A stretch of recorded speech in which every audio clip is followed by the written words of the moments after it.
Misi Global Sumut Flotilla 2.0 bukan sekadar penghantaran bantuan kemanusiaan, sebaliknya satu gerakan tekanan antarabangsa bagi mendesak Israel menghentikan penindasan terhadap rakyat Palestin di Gaza. Ikuti temu bual eksklusif wartawan Faris Izzat Syahrudin bersama salah seorang peserta misi ini, Zainal Rashid Ahmad, sebelum beliau memulakan pelayaran. Baik, bersama saya ketika ini ialah seorang tokoh media dan juga aktivis yang bukan sahaja memahami konflik dari sudut naratifnya tetapi pernah mengalaminya sendiri. Terima kasih Tuan Zainal Rashid Ahmad atau lebih dikenali sebagai ZRA. Tuan pernah menyertai misi Global Sumut Flotilla sebelum ini dan merasai sendiri pernah ditangkap oleh tentera Zionis. Jadi bagaimana Tuan melihat pengalaman lalu membawa Tuan untuk menyertai misi yang kedua ini? Sebenarnya selepas saja tamat dipanggil Sumut Musim Panas 2025, saya memang plan nak menyertai Sumut Musim Panas 2026.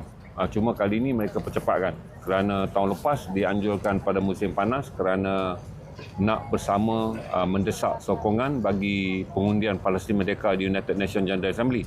Tahun ini kita awalkan kerana 22 hari bulan April adalah perhimpunan Parlimen Eropah. Jadi rakan-rakan di Eropah nak lancarkan Global Sumut Flotilla untuk membolehkan 60 bandaraya keluar, 20 juta orang keluar buat demo supaya Parlimen Eropah meluluskan dua benda. Satu adalah mendesak Israel berundur sepenuhnya daripada tanah Gaza dan pintu Rafah dibuka.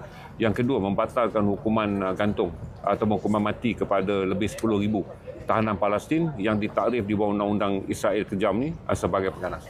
Okey, jadi untuk misi GSF 2.0 ini, bagaimana Tuan melihat strategi dan juga persiapan oleh kesemua peserta yang terlibat?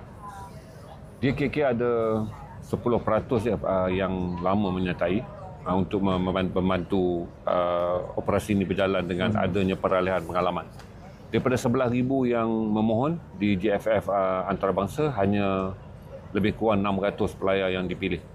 Jadi saya fikir kata dari segi latihan, mereka dah lalui yang pelaut dan juga kapten kapal, mereka melalui latihan berasingan iaitu selama 1 minggu. Kami peserta melalui latihan berasingan selama 4 hari tetapi 16 jam sehari. Jadi mentally dan juga strategi semua orang dah fahamlah peserta baru.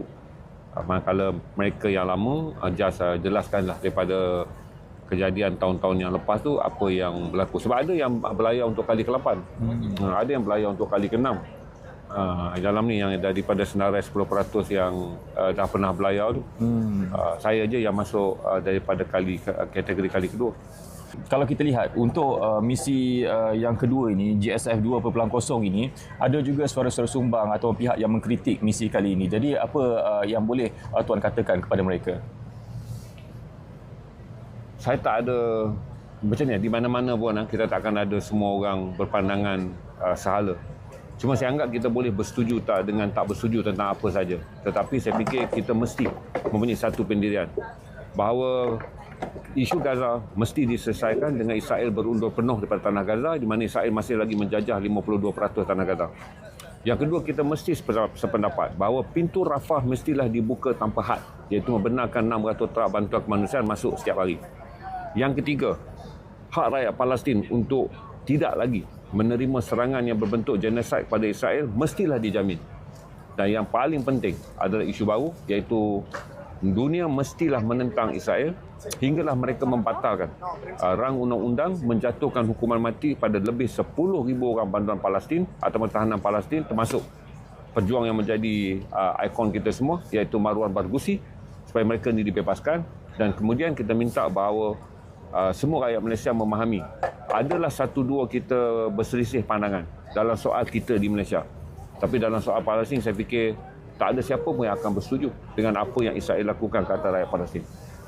Baik, terima kasih Tuan kerana sudi bersama kami. Apapun kita harapkan supaya semua urusan dipermudahkan dan apa jua misi ataupun objektif menjadi dicapai. Terima kasih Tuan. Amin.